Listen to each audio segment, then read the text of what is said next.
여호와는 나의 목자시니 내게 부족함이 없으리로다.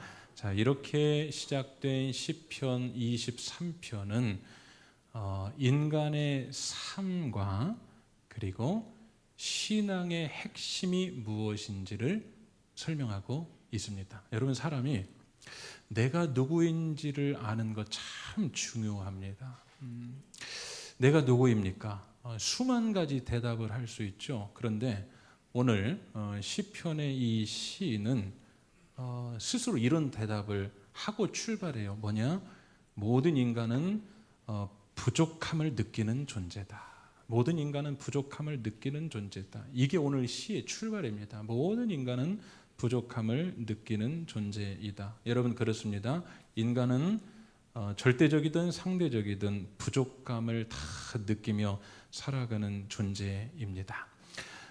인간이 가장 풍족감을, 만족감을 느꼈던 인생의 최고의 때는 그 어머니 태 안에서이라고 합니다. 태 안에서는 모든 게 다 만족. 그런데 그 모든 게 공급되는 그때를 이제 지나면 계속해서 부족감이 생겨난다고 그래요. 사람이 태어나는 순간부터 이 만족감이 줄고 동시에 부족감이 계속해서 커진다. 여러분, 한번 여쭙겠습니다. 오늘 만족하십니까?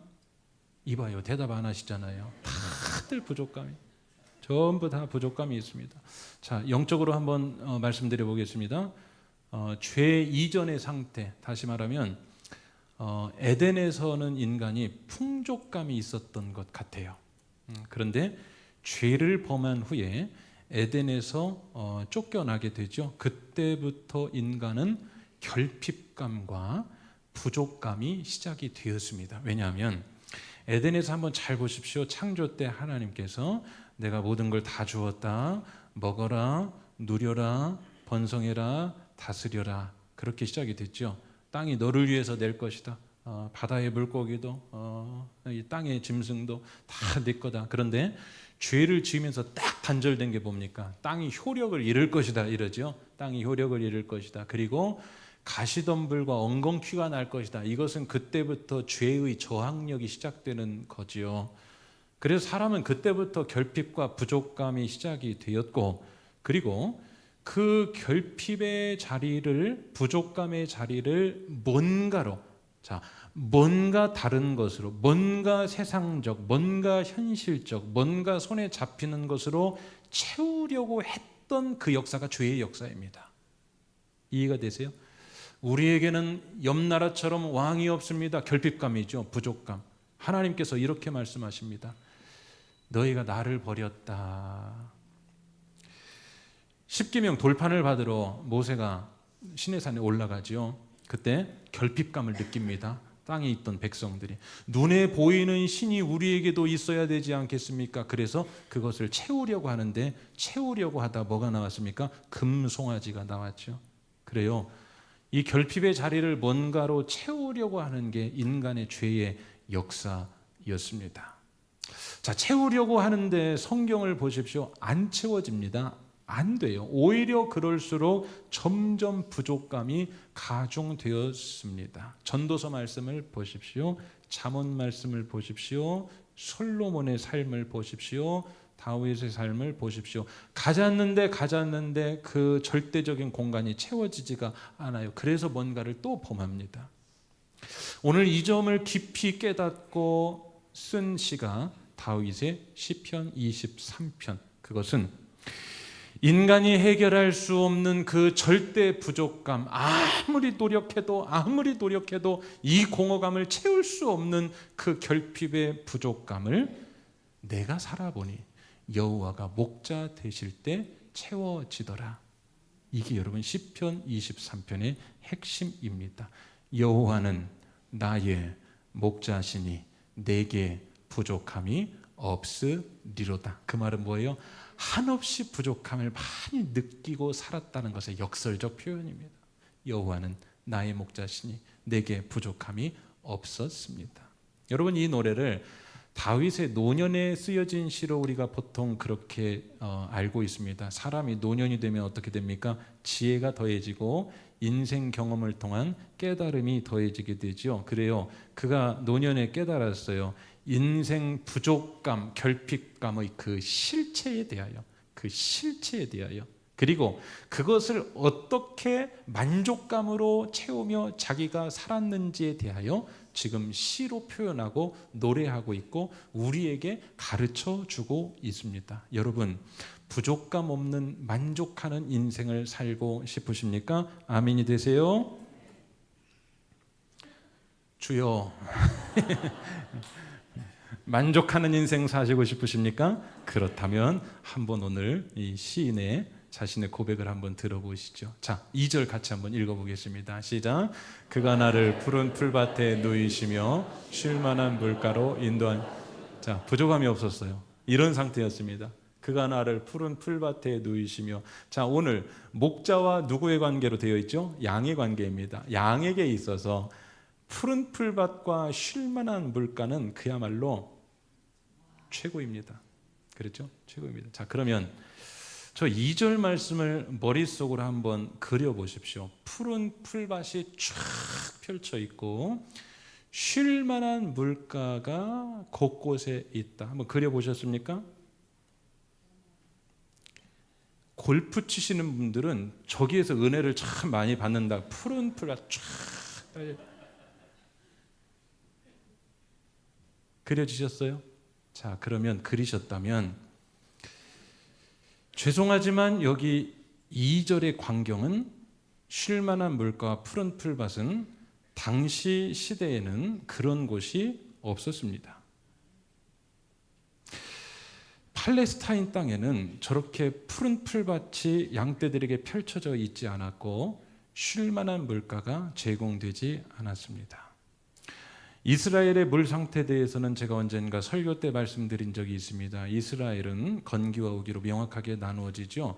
10월 정도에 우기가 시작이 됩니다. 그러면 물이 그야말로 넘쳐납니다. 어느 때까지 물 때문에 문제가 될 만큼 홍수가 나는 정도. 그러다가 건기에 들어서면 물이 바싹 마르기 시작하는데 물이 말라도 너무 말라서 그때는 가뭄과 같은 문제가 되는 거죠. 그래서 이 팔레스타인 땅에 물의 문제는 뭐냐? 많아서 걱정, 없어서 걱정. 그런데 쉴 만한 물가 가당치 않은 이야기입니다.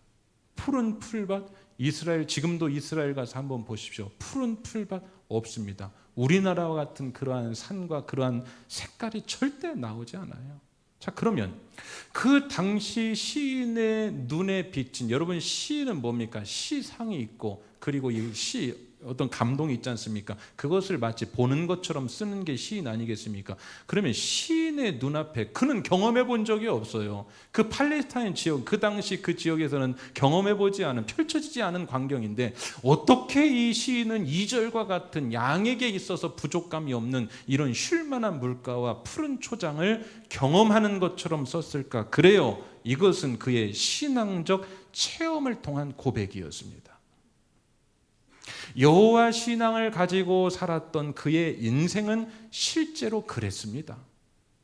시편의 150편의 여러 시들을 보면 그는 탄식으로 시작하지만 마지막은 어떻게 끝납니까? 만족으로 끝납니다. 만족으로 끝났다는 것을 어떻게 할 수 있죠? 찬양하며 끝납니다. 그의 눈앞에는 쉴만한 물가와 푸른 초장 같은 현실의 상황이 펼쳐지지 않았지만 그의 신앙적 체험에서는 그는 늘 쉴만한 물가와 푸른 초장을 경험했는데 어떻게 했을까요? 여호와는 나의 목자가 되셨을 때. 여러분 1, 2절이 이해가 되십니까? 신앙이란 그런 것입니다. 여러분 신앙은 신비입니다. 신앙은 신비해요. 여러분도 신앙 안에서 그런 체험을 안 해보지는 않으셨을 겁니다. 상황은 어렵고 힘들고 눈앞에는 쉴만한 물가와 푸른 초장은 아니지만 만족함을 경험해서 그것을 고백하며 살았던 적이 없지 않을 겁니다. 그 느낌을 오늘 살려보십시오. 분명히 부족감의 인생인데 그 가운데 우리는 푸른 풀밭을 경험하기도 합니다. 그리고 쉴만한 물가를 경험하기도 하죠. 이게 가능해요. 뭐 안에서? 신앙 안에서 가능합니다. 요즘 시니어 세대 신방을 하는데 제가 가장 많이 은혜를 받아요. 80세, 보통 90세 이런 분들 가면 이렇게 말씀하십니다. 그 인생 살 만큼 다 사신 분 아니겠습니까? 그런데 힘도 없고 다리에 힘도 빠지고 또 뭐 입맛도 없고, 그런데 이렇게 말씀하세요. 오늘 예배 드리는데 하나님께서 내 영혼에 만족을 주셔서 힘이 납니다. 저 듣기 좋으라고 하시는 소리겠지요. 그러나 저는 그 한마디에 참 힘이 됩니다. 저 어르신이 참 예배 한번 우리가 신방대원들이 또 기도 많이 하고 갑니다. 가서 같이 기도하고 같이 축복을 빌고 하면 이분들이 얼굴이 실제로 그런 것 같아요. 이렇게 화색이 돌면서 기분이 좋다고 행복하다고. 여러분, 신앙 안에서 이게 우리가 경험하는 거죠. 다윗이 이러한 경험을 깊이 하고 오늘 고백한 시이지요. 사랑하는 여러분, 여러분도 여호와를 목자 삼고 살아가실 때 이러한 체험과 고백이 여러분 삶의 곳곳에서 일어나게 되시기를 주님의 이름으로 축원합니다. 그런 분들이 자주 하는 표현이 있죠. 하나님 감사합니다. 하나님 감사합니다.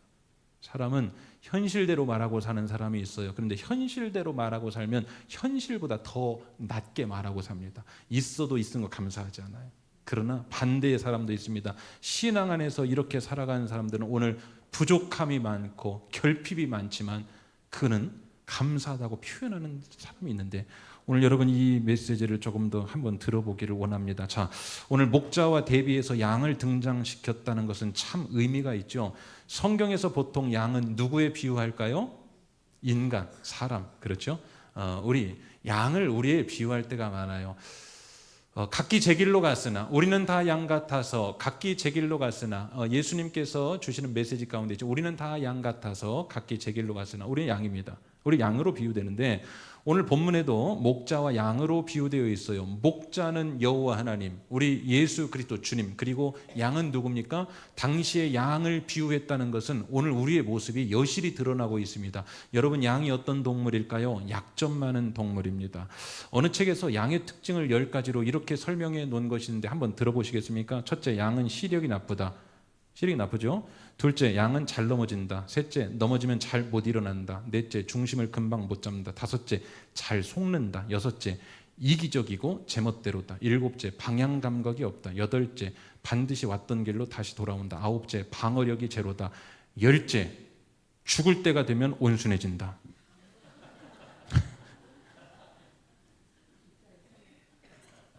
우리 비슷하지 않습니까? 시력이 나쁘다. 하나님 우리에게 말씀을 주시는 이유가 뭐죠? 듣고 가라고요. 듣고. 보고 가면 자꾸 실수하니까. 롯이 보고 갔습니다. 아브라함은 듣고 갔습니다. 소돔성에서 들린 사람은 살았습니다. 본 사람은 죽었습니다. 여러분, 사람이 양 같아요. 그 이유는 시력이 안 좋아요. 영적 눈이 가리워져 있습니다. 잘 넘어진다. 우리 얼마나 잘 넘어집니까? 사람 말 한마디에 팍팍 나가 떨어집니다. 잘 못 일어난다. 중심을 금방 못 잡는다. 잘 속는다. 사탄의 꾀임에 아담이 하나님으로부터 직접 그렇게 다 전해받고도, 하와가 그렇게 다 전달받고도 뱀이 한번 나와서 잠깐 뭐하면 속아버리면 이기적이고 멋대로다. 방향 감각이 없다. 사람은 유리방황하며 살아갑니다. 오늘도 여러분 인생의 연한하고 아무 상관없어요. 방향 감각을 얼마나 잘 잃는지 알 수가 없습니다. 방어력이 제로다. 죽을 때가 되면 온순해지는지는 모르겠습니다. 어느 아내분 말씀 들어보니까 절대로 안 온순해진다고, 남편에게. 양은 그래요. 우둔하고 연약하고 제 고집이 있습니다. 우리가 그래요. 우둔하고 연약하고 제 고집이 있어요. 자, 이런 양과 목자의 관계로 설정해 놓았어요. 그런데 오늘 부족함이 없는 양은 어떻게 살았냐? 여러분, 양과 목자의 관계에서 양이 할 수 있는 최선의 것이 뭔 줄 아십니까? 그것은 우는 겁니다. 양과 목자의 관계에서 양이 목자에게 막 조언을 해주는 이런 역할 아니에요. 가장 아름다운 관계는 막 목자가 가는 길에 먼저 가서 막 뭔가 협력하고 동역하는 게 이게 아니라 목자와 양의 관계에서 목자가 있는 한 양의 가장 아름다운 모습은 뭘까요? 따라다니는 것과 우는 겁니다. 오늘 그렇게 설정을 해놨어요. 목자는 우는 양을 무조건 건져줍니다. 목자는 우는 양을 무조건 돌봐줘요. 그게 목자의 사명입니다. 목자는 우는 양을 지켜줍니다. 그래서 양은 목자 앞에서 우는 것만 잘해도 다 공급을 받는 것. 다윗이 말해요. 그 목자와 관계 안에서 나는 부족함이 없었습니다. 다윗이 침상을 눈물로 적셨지요. 우는 것. 사랑하는 여러분, 하나님께서 우리에게 원하는 심령은 뭐라고 했습니까? 애통하고 통회하는 심령. 살기가 어려워졌습니다. 부족감 많은 세상입니다. 강한 척 해봐야 우리는 양입니다. 방어력 제로입니다. 잘 넘어집니다. 넘어지면 병 하나에도 우리는 스스로 일어나지 못합니다. 목자와 양의 관계에서 부족함을 느끼지 못했던 이 다윗과 같이 사랑하는 여러분, 목자를 잘 따라다니시고 목자 앞에서 여러분의 방법으로 무조건 우는 것 잘해서 여러분의 인생도 여호와는 나의 목자시니 내게 부족함이 없으리로다, 그러한 복된 인생 되시기를 주님의 이름으로 간절히 축원합니다. 목자 앞에서 양이 할 수 있는 최선의 것은 뭐라고요? 우는 것. 자, 한번 양같이 울어봅시다. 다 하셔야 돼요. 시작. 염소하시면 안 되죠. 왜 염소가 나와요? 사랑하는 여러분, 우리는 양이에요. 예수님이 우리의 목자 되십니다. 양처럼 그저 잘 따라다니고 울기만 하면 웬만한 공급은 다 받습니다. 제가 아는 어느 권사님이 계세요. 그 권사님은 늘 울보처럼 다니셨습니다. 고개도 제대로 못 들고 사람을 그렇게 제대로 정확히 쳐다본 적이 잘 없는 것 같아요. 늘 눈이 그렁그렁. 이야기만 해도, 이분은 이야기만 해도 탁 터져요. 탁 터져.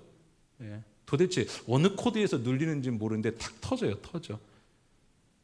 하나님 앞에서 우리가 그런 표현하죠. 늘 질질 짜고 다닌다고. 그래요. 그런 분이셨습니다. 참 없었어요. 현실적으로도 없고 내놓을 것도 없고 자랑할 것도 없고 이것도 없고 저것도 없고. 그런데 보세요.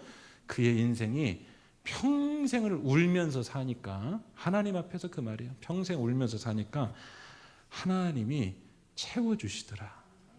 하나님이 채워주십니다. 그게 하나님을 경외하는 것이고 그것이 하나님을 따르는 것이고. 사랑하는 여러분, 오늘 목자와 양의 관계로 다시 한번 재설정합시다. 그래서 양이 할 수 있는 최선의 것을 합시다. 거기에서 부족함은 있지만 부족감을 못 느끼고 지나가는 여러분 되시기를 주님의 이름으로 축원합니다. 오늘 사망의 음침한 골짜기가 나오죠. 그런데도 지나가요. 제가 1, 2부 때는 설교문에는 없는데 갑자기 이런 영감이 떠오르서 이렇게 한번 설교를 풀어봤습니다. 뭐냐면 수술을 합니다. 수술할 때 생사를 찢어야 되는데 그때 반드시 뭐부터 하죠? 마취를 합니다. 마취를 하고 한잠 자고 일어나면 수술한 줄 압니까? 모릅니까? 알아요. 이거는 대본에 이게 극본대로 안 되네. 마취한 동안에 어떻게 돼요? 모릅니다. 몰라요. 그리고 지나가는 겁니다. 마찬가지입니다. 사망의 음침한 골짜기가 우리가 있고, 오늘 우리에게 부족감이 있고 결핍이 있고 문제가 있고 환란이 있지만 부족함은 있습니다. 부족함이 많아요. 부족함은 많지만 목자와 함께 동행하며 목자 앞에서 울며 목자를 잘 따라갈 때 부족함은 있지만 부족함을 못 느끼며 그렇게 넘어가고 지나가는 인생이 되기를 주님의 이름으로 간절히 축원합니다. 그러면 됐죠. 수술 받았지만 마취하고 모르고 지나가면 되지요. 자, 그럼에도 불구하고 이제 문제가 하나 남았습니다. 양은 위기를 만납니다. 우리의 인생이 그렇습니다. 위기가 찾아옵니다. 그러면 이제 잘 보시길 바랍니다. 목자는 양이 만나는 위기를 오늘 어떻게 해결해 주시는가? 5절 한번 같이 읽어보겠습니다. 시작. 주께서 내 원수의 목전에서 내게 상을 차려주시고 기름을 내 머리에 부으셨으니 내 잔이 넘치나이다. 자, 여러분 그대로 한번 보시고, 참 목자와 양의 관계 설정이 너무 재밌단 말이죠. 당시 이런 표현들이 쉽지가 않아요. 일반적으로 인간에게 있어 동물은 창조 때를 한번 생각해 봅시다. 오해하지 마세요. 인간에게 있어 동물은 하나님이 원래 왜 주셨습니까? 1번 섬기라고. 요즘은 약간 섬기는 듯한 이런 것도 약간 보여서 2번 사람과 동역하라고. 3번 잡수라고. 몇 번입니까? 대답 안 하시는 분도 어제 돼지고기 드셨지 않습니까?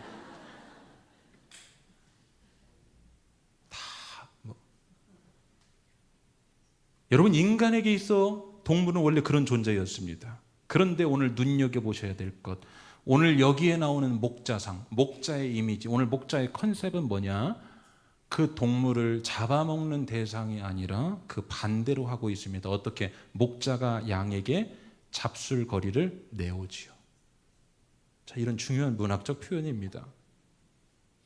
잔치상을 차려 내옵니다. 내게 상을 차려주시고, 이 어찌된 일인가? 더 나아가 머리에는 기름으로 윤기나게 바르기 시작합니다. 기름을 내 머리에 부으셨으니, 어느 정도로 부으셨죠? 내 잔이 넘쳐 버릴 때까지. 넘친다는 것은 항상 뭘 말합니까? 만족을 표현합니다. 사랑하는 여러분, 위기 앞에 있는 양을 목자는 이러한 방법으로 그 위기를 건너가게 합니다. 어떻게? 주인이 상을 차려 오심으로, 목자가 상을 차려 오심으로. 어디 앞에서? 원수 앞에서. 원수는 양을 괴롭히는 대상입니다. 적입니다. 그 괴롭히는 적 앞에서 무기를 통해서 이겨나가게 하시는 게 아니라, 힘을 가지고 이겨나가게 하시는 게 아니라 역설적인 방법, 전혀 새로운 방법, 상을 차려오신다는 것이 도대체 무슨 뜻일까? 상을 차려오심으로 원수 앞에서 그 위기를 이겨나가게 하시겠다. 얼른 이해가 안 되죠. 좀 더 들어보세요. 여러분, 고대에는 잔치가 벌어지는 기간 동안에는 전쟁이 허용됐다, 안 됐다? 안 됐습니다. 침범할 수가 없었습니다. 바로 그런 방법으로 목자는 양을 지키신다는 이 또한 문학적 표현이지요. 여러분, 이게 하나님의 속성이고, 이게 위기 앞에서 허덕이는 양과 같은 우리를 보호하시는 하나님의 방법입니다. 여러분, 그래요.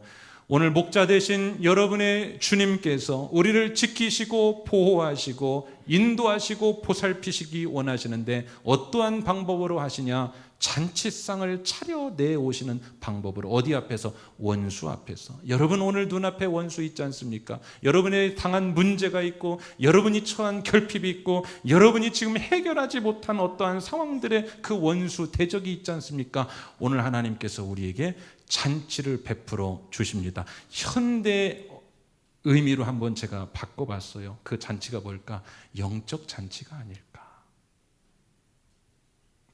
하나님과 교제하는 은혜의 잔치, 예배의 잔치, 성령의 임재가 있는 축복의 잔치. 여러분, 이거 무시하지 맙시다. 우리가 이거 소홀히 여기지 맙시다. 오늘 이 잔치가요, 지금 우리 부족감을 해결해 주시기 위해 목자가 베풀어 주시는 잔치 자리입니다. 여기서 해결하시기를 주님의 이름으로 간절히 축원합니다. 여러분, 영적으로 이해를 하시는 분들은 알아들으실 겁니다. 영적 잔치에는 그래서 성경에 보면 마귀가 침범할 수 없었습니다. 미스바 광장을 한번 떠올려 보시기를 바랍니다. 블레셋이 목전에 이르렀습니다. 그런데 영적으로 눈이 떠진 여호수아는 어떻게 합니까? 비무장 상태로 미스바로 모이라고 합니다. 그래서 미스바에 모여서 금식 영적 잔치 한 판이 벌어집니다. 그러자 대적들이 그곳을 침범하지 못하는 역사. 사랑하는 여러분, 오늘 우리가 싸워서 이기는 것이 좋겠습니까? 마귀가 피해가서 이기는 게 낫겠습니까? 여러분 삶에 영적인 잔치들, 은혜의 잔치들이 많이 벌어지기를. 여러분 가정에서도, 경건생활, 내 마음의 성전 안에서 날마다 이곳이 예배가 되어지고, 우리 교회에서도 매일마다 새벽마다 영적 잔치를 벌이고, 수요일에 잔치를 벌이고, 주일에도 잔치를 벌이고, 여러분 개인의 삶 가운데 그곳이 예배 자리가 되고 영적 잔치가 벌어질 때 그때 부족함을 느끼지 못하고 그때 사탄이 틈타지 못하고 그때 만족함이 여러분에게 찾아온다. 목자는 오늘 양을 이러한 방법으로 지켰다. 그것을 다윗이 경험하고 고백하고 오늘 표현했다. 여러분의 말씀으로 받으시기를 주님의 이름으로 간절히 축원합니다.